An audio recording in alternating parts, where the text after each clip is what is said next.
All right, we're going to continue talking about inverse functions today. We have what we call a horizontal line test. You remember the vertical line test. Your vertical line test proves or shows, if you will. Let me make up some graphs here.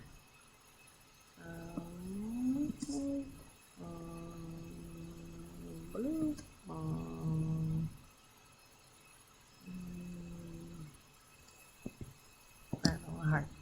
Okay, when we had our vertical line test, your vertical line test determines whether your graph is a function or not.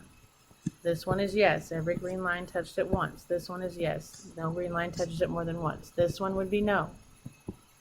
Okay, so don't confuse the two. The vertical line test determines whether your graph is a function or not. What the horizontal line test tests for is it lets you know. It says a function f has an inverse that's a function, f negative 1, f inverse, if there is no horizontal line that intersects the graph of the function f at more than one point. People get the two confused. Okay, this is a function. Does it have an inverse that's a function? I don't know. If it passes the horizontal line test, it does. So this is yes. This function will have an inverse that's also a function. Does that make sense? This one is a function, but it will not have an inverse. It has an inverse, but it won't have an inverse that is a function. It'll have an inverse. Obviously, everything can have an inverse, but the inverse will not pass the vertical line test. Okay, and this one isn't a function, and neither is its inverse. So no, it's not a function, and no, this one would be yes and yes. This one is yes and no, and this one is no and no. Okay, because it doesn't pass either test. So this is not a function, nor will its inverse be a function. This is a function, but its inverse isn't a function. This is a function, and its inverse will be a function. And when we say that, it says basically it's the opposite of the vertical line test. To pass a horizontal line test, all y coordinates have to be different. If a function passes the horizontal line test, it's called 1-to-1. Only functions that are 1-to-1 have inverses that are also functions. All right, so basically it has to pass the vertical line test and the horizontal line test. If it does, then we say that function is 1-to-1. So it says, which of the following graphs represent functions that have inverse functions? This one passes the vertical. Oops. Sorry, hold on. This one passes the vertical, so we know it's a function. Does it pass the horizontal? Yes, it does. So, yes, this is a function, and it has an inverse function. This one passes the vertical. So yes, it's a function. Does it pass the horizontal test? No. Its inverse is not. This one would be 1-to-1. This one is 1-to-1. This one is not 1-to-1. Okay, this one will pass its vertical line test. So yes, it's a function. Does it pass the horizontal line test? No. Its inverse is not a function, which means the whole thing is not 1-to-1. Okay, this will pass a vertical line test, so yes, it's a function. It also passes the horizontal line test, so yes, its inverse is a function. And yes, that means that this is 1-to-1. Okay, so how about this one? Passes vertical, but not horizontal, so no. Passes vertical, passes horizontal, so yes. Passes vertical, passes horizontal, so yes. Pretty easy, eh? All right, you try this one, hit pause, come back when you're ready. I'm only giving you 30 seconds. And it's yes. It passes the vertical, and it passes the horizontal. Try this one, hit pause, come back when you're ready. This one is, come on. No, it passes the vertical, but it does not pass the horizontal. So no, it does not represent a function that has an inverse function. Okay, try this one, hit pause, come back when you're ready. This one is also no, it passes the vertical. Got a lot of horizontals, but that one right there hits every single point, which means not all y coordinates are different. So no, it does not pass the horizontal line test. So no, it will not have an inverse that's a function. All right, so how do you determine if a function has an inverse that is a function? You use the horizontal line test. Okay. All right, graphs of functions and their inverses. I kind of cheated a little bit and started ahead of what they were doing. Remember that first day we were finding it yesterday, I guess. We were finding the inverses and I kept putting the graphs up there. And we weren't really graphing yet at that point, but I wanted to kind of let you see them. All right, and again, remember, inverses reflect over the mother line. So whatever's over here, if I reflect it over here, if they are inverse functions, that's what it'll look like. Or wherever they, I'm never going to be able to draw this, but wherever they intersect, I'm not drawing right, but if they intersect and mother intersects them in the same place, then that's also an indication that they are inverses for each other. All right, how to graph the inverse of a function? Well, you can do several things. First of all, you have to make sure that it passes the horizontal line test. And then just pick 3 or 4 of its points, record their ordered pairs, switch x and y, plot those, and draw your y equal x in the middle and make sure that they are inverses. So it says use the graph of f in figure 2.57 to draw the graph of its inverse function. First of all, it don't have an inverse unless it passes vertical and horizontal line test, which it does, so we're good. So what I did, you see how they gave me 3 points? They gave me -3, -2. They gave me -1, 0. And they gave me 4, 2. If you want to graph its inverse, switch your x and y. So this would be -2, -3, 0, -1, 2, 4. So if I plot those, -2, -3, 0, -1, and 2, 4. And if I plot that, okay, and remember, here would be mother. Mother is the diagonal from corner to corner. Okay, this has to mirror it. So it's going to do this, and then do this. And do you see mother intersects where? I'm going to draw mother in a different color. See where red and blue intersect? So does mother line green. Those are inverses to each other. Okay, your inverse has to mirror, the red has to mirror the blue on the other side of the mother line. Okay, so one of your questions is going to say something about how do you restrict a domain. This function is not one-to-one. It passes vertical, but it does not pass horizontal. Okay, which means it does not have it has an inverse, but not an inverse that's a function. However, if I restrict my domain to only consider x values that are greater than 0, then all I'm considering is the graph that has positive x values, which would be this maroon side that I just colored green. In other words, if I eliminate this, now it passes the vertical and the horizontal line test. So what I do is I just consider this part of the function. Okay, I only want if x is greater than or equal to 0. So if I just find a couple of ordered pairs from that half of the graph, and you could do it algebraically by substituting x's in, but I'm lazy.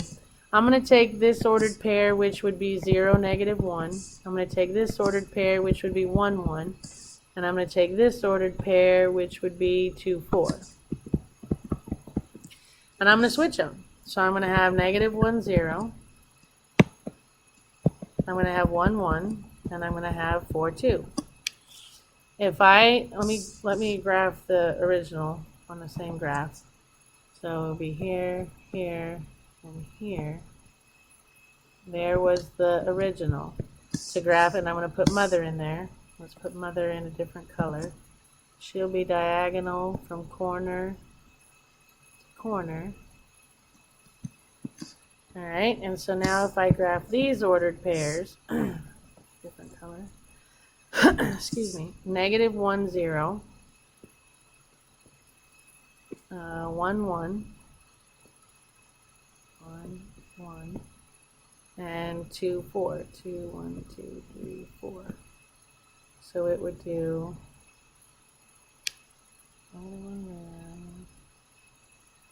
it should do this.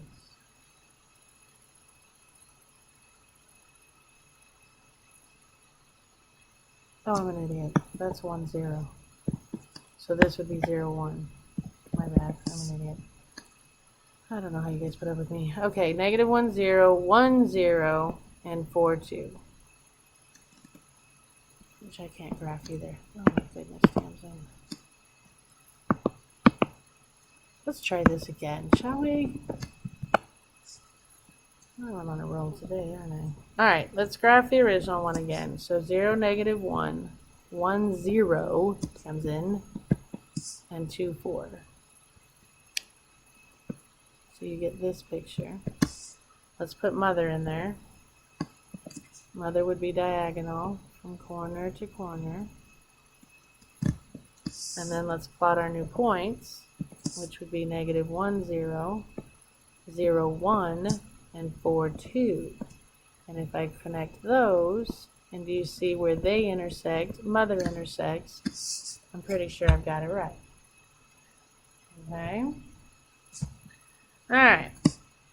It says use the graph to draw its inverse function. Well, we know this is some sort of cubic function, right?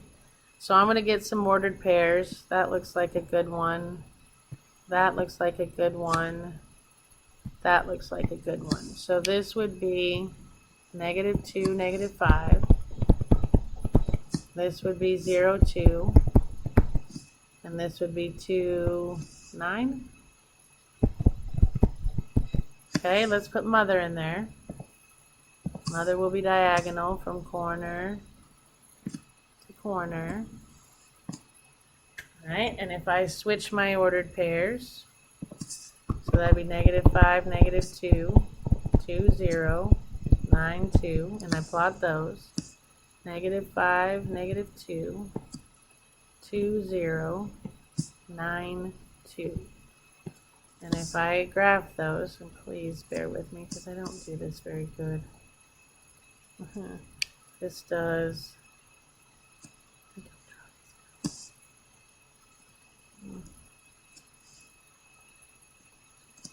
That's going to go like this, and then do this. Like that, I think.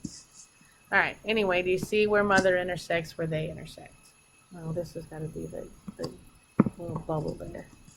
See, it's got to mimic, so it's got to do this on this side, and then go around like that, and this just kind of goes through there. There we go, that's better. Okay, I have a hard time seeing reflections. If you use more points, it'd be easier, but...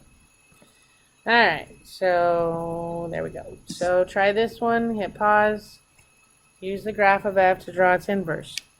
It's multiple choice, so look at the pictures. If mother doesn't intersect where they intersect, they ain't inverses. Hit pause, come back when you're ready, and hopefully you got that. If you picked a couple of ordered pairs, I mean, I could tell just from the picture. See how mother here doesn't intersect where they intersect? Can't be this one. It's got to be this one. There's what they're claiming is the original. That's what they're claiming is the inverse. And if mother intersects where they intersect, it's got to be that graph. But you could do the math. This ordered pair would be 0, 3. That looks like a good one. 3, negative 3. And let's pick one over here. How about, that one looks good. 2, negative 2, 7. So if I switch those, I get 3, 0, negative 3, 3, and 7, negative 2. So if I plot those ordered pairs, I'll get a different color here. 3, 0, negative 3, 3. And where'd my other one go? 7, negative 2. And if I graph those, there's the inverse, there's mother, there's my graph. Okay, try this one, hit pause, come back when you're ready. And again, the only graph that actually makes sense, see how this one, mother intersects where they intersect? It's got to be this one. That doesn't follow inverses. That doesn't look like inverses. It's got to be that one. But let's do some math. So that would be negative 6, 0. Oh, that one looks good. Negative 2, 2. Let's pick one over here. How about 3, 3? Alright, so if I switch those, 0, negative 6, 2, negative 2, 3, 3. If I plot those, 0, negative 6, 2, negative 2, 3, 3. There's mother. Connect these, you get that. They intersect where mother intersects. That's your picture. Alright, so now we have to find an equation for the inverse, then graph both f and the inverse in the same system, and then use interval notation to give the domain and range of the function and of the inverse function. Alright, so f of x is 2x minus 1. Excuse me. If I graph that, that's a line. I mean, you could generate points if you want to, but it's a line. So you'd start at negative 1 and you go up 2 over 1, up 2 over 1. There is f of x. So now, to find its inverse, I use y. Switch x and y. So x equals 2y minus 1. Get y alone. Add 1. I get x plus 1 equals 2y. Divide by 2. I get y, I get the inverse function of x equals 1/2 x plus 1/2. If I graph that, I would start at a half, and I would go up 1 over 2. And if I connect, I look like this, yes? And you can see that mother is right between them, intersecting where they do. Your domain and range, there's no gaps, there's no drama in either the function or the inverse function. No radicals, no denominators. So your domain is all real numbers, and your range is all real numbers. For both f and f inverse. Alright, so let's try this one. It says graph an equation for the inverse, find an equation for the inverse, then graph them both, and then find domain and range. Alright, you see how they've limited us to x is greater than or equal to 1? And that's because this is a parabola, which looks like this, which doesn't pass a horizontal line test. So they're telling me to restrict it to numbers greater than 1. You could try and do this just with transformations. You know it's a parabola and it's going to be 1 unit to the right, so it's going to do this. But we're only taking this half. But let's get some ordered pairs. The thing of it is, when they give you restrictions, because it's not a one-to-one function, just pick x's according to this. They say greater than or equal to 1. So I'm going to find f of 1. That would be 1 minus 1 squared. That would be 0 squared, which would be 0. So you're going to have 1, 0. Let's find f of 2. That would be 2 minus 1 squared. That would be 1 squared, which is 1. So 2 comma 1. And then, I don't know, let's pick 4. That would be 4 minus 1 squared, which would be 3 squared, which would be 9. So 4, 9. And 4, 9. We know it makes a half a parabola shape because we took off the other half. Okay, so there's my function. Now we have to find its inverse. So I'm going to change to y. Switch x and y. Get y alone. Square root. I got the square root of x equals y minus 1. And I add 1, and the inverse function of x is the square root of x plus 1. And we have to follow the same restriction. So x has to be greater than or equal to 1, which is your domain, by the way. So if I pick some ordered pairs, if I find f inverse of 1, I'm going to get the square root of 1 plus 1, which is going to be, that's the square root of 1 is 1, plus 1 is 2. So that ordered pair would be 1, 2. Oh, look, it's the opposite of that one. So instead of doing all the math, can't I just switch these? In other words, it's going to go through 0, 1, and 9, 4. So if I plot those points, 1, 2, 0, 1, and 9, 4, this is going to be a square root function, so we know it does this. And mother is right in the middle. Pretty easy. Alright, same thing for this one. Oh, domain and range. Your domain for f, your domain is everything bigger than 1. So it's including 1 to infinity. The range, doesn't go below 0, is going to be 0 to infinity. For your f inverse, the domain goes from 0 to infinity, and the range, this won't go below 1, goes from 1 to infinity. Okay? Alright, so if we graph this, find an equation for the inverse, graph them both. I'm going to graph first. Alright, this is a cubic function. A cubic function will pass the vertical and horizontal. It's 1 to 1, so I don't really have to worry about any restrictions. So I'm going to just find a couple of ordered pairs. If I do f of 0, I'm going to have 0 plus 2 cubed, which would be 2 cubed, which would be 8. If I do f of negative 1, I'd have negative 1 plus 2 cubed. That's going to be 1 cubed is 1. So we've got 0, 8. We got negative 1, 1. Let's do 1 on the positive side. Let's do, no, if I go any more positive, it's going to be too big. Let's do negative 2. That'd be negative 2 plus 2 cubed. That would be 0 cubed, so that's going to be negative 2, 0. So let's plot those and see if we can get a good looking shape. So I have 0, 8, negative 1, 1, negative 2, 0. And I know that it's got to come up, squiggle, and go up, yeah?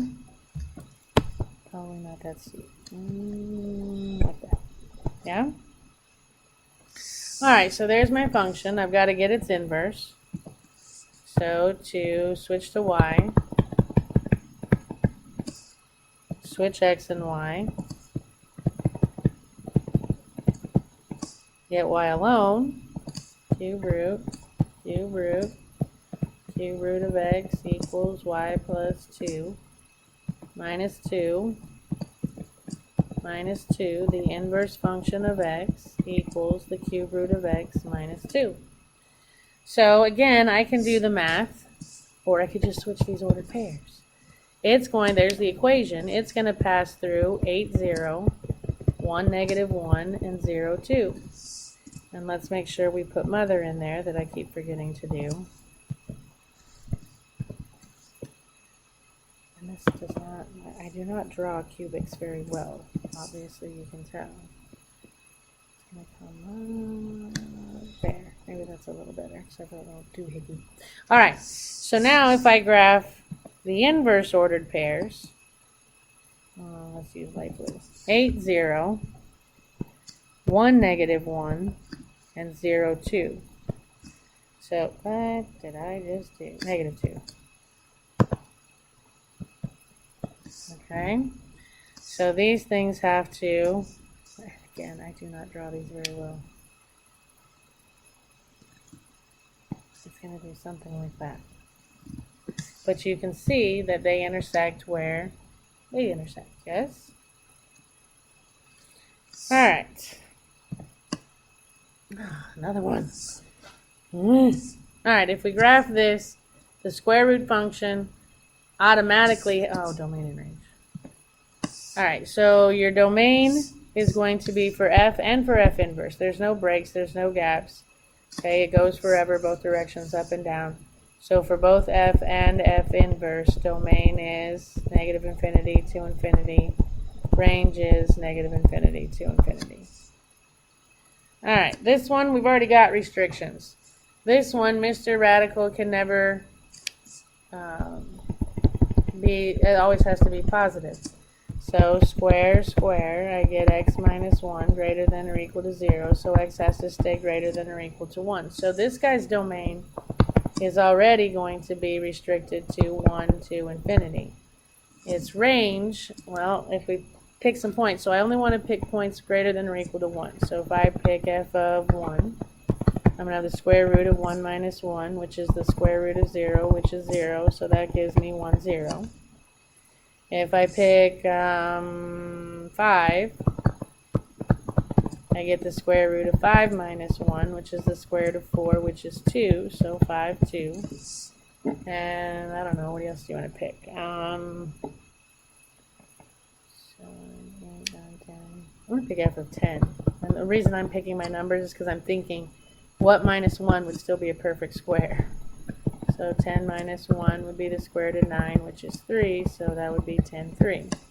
So if I plot those ordered pairs, 1, 0, 5, 2, 10, 3, and we know it's a square root function, so it looks like half a parabola. Right? To get my inverse, I switch to y, then I switch x and y, then I get y alone. Square, square, I get x squared equals y minus 1. Add 1, and the inverse function of x is going to be x squared plus 1, which I can algebraically generate my points if I want, or I can just switch them. So it's going to go 0, 1, 2, 5, 3, 10, 0, 1, 2, 5, 3, 10. And it's going to do this. And you can see mother is equidistance between them. Pretty cool? Alright. Jeez, oh peace. Alright, another cube root function. We're not going to have any restrictions. Oh, domain and range. Sorry. Alright, the domain for f. What did I do? F equals. Sorry. Back up again. So the domain of f is going to go from 1 to infinity, and it includes it. So 1 to infinity. The domain, the range, is going to be 0 to infinity, because it doesn't ever go below, and it's going to keep going forever. My domain of my inverse function, the domain of f inverse, is, if you look at it, it goes from 0 to infinity, and the range, it isn't going to go below 1, so it goes from 1 to infinity. Okay? Alright, so let's try another one, another cube root function. There's not going to be any restrictions on that because you can take the cube root of a negative. It doesn't have to stay positive. So if I just generate some points, let's do f of negative 8. Again, I'm picking things I know I can take the cube of very easily. So the cube root of negative 8 plus 1. Cube root of negative 8 is negative 2, plus 1 is negative 1. So we got negative 8, negative 1. Let's pick f of 8, because I know that one's perfect. The cube root of positive 8 plus 1, that would be 2 plus 1 is 3. So that'd be 8, 3. And I don't know, let's pick something in between. Let's pick 0, that's easy. F of 0 is the cube root of 0 plus 1, which would just be 1, so I got 0, 1. So I got negative 8, negative 1, 8, 3, and 0, 1. Hey. So this thing is going to do an S shape. I do not draw these very well. Hold on. Sometimes what I have to do, even though I've got my points, which I should just get better points, but more points. That would work also. But I'm just going to cheat a little bit and get a picture on my graph, and that helps me draw it. There we go. So we come up like this, then we do our little curve, and then we come back around like this. There we go. Alright, so now to find my inverse, I switch to y equals cube root of x plus 1. Switch x and y, so x equals the cube root of y plus 1. Get y alone, so I'm going to subtract 1. I get x minus 1 equals the cube root of y. And to get rid of the cube root, I'm going to cube both sides. So I get x minus 1 cubed equals the inverse function of x. Okay, so there's my inverse. And to graph it, it's not going to have any drama. There's no denominators with x's or even radicals. So I'm just going to switch my ordered pairs. It's going to pass through -1, -8, 3, 8, and 1, 0. So -1, -8, 3, 8, 3, 8 times in, and 1, 0. So this, again, please bear with me because I know what it should look like, but I don't draw very well. So x minus 1 carried cubed. I like to get my little picture, and then it helps me connect my dots the way they're supposed to. So it comes up like this, as this, and then that. Alright, and then if you check for mother, diagonal to diagonal, does she intersect where they intersect? And she does. Alright, so you try this one, hit pause, come back when it's ready. When you're ready, sorry. And hopefully you got D. It's the only one that matches the right picture. Look at your mother. That one's close. But I think it's a little off because they intersect there and she's down there. But these two are definitely easy to see. They're out. Oh, I think these are the same graphs. So why is it this one and this one? Oh, because your domain and range. There's no restrictions on this. There's absolutely no restrictions. There's no denominators with letters, no even radicals. So there's no drama, which means your domain and range have to go from -infinity to infinity. Alright, try this one, hit pause, come back when you're ready.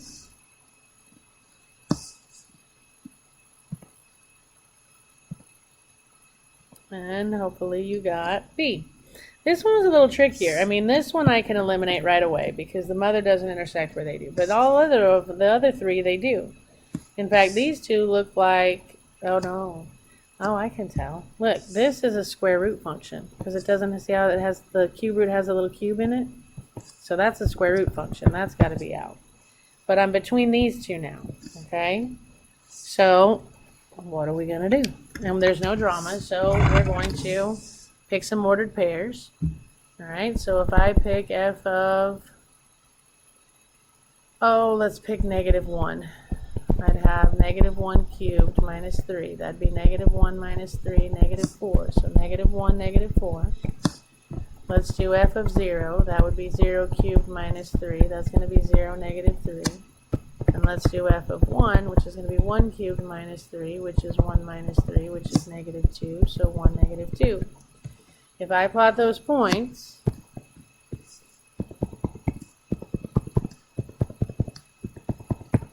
-1, -4, 0, -3, and 1, -2, it's going to do this. It's a cubic, so it's going to make that S shape. It's going to do this.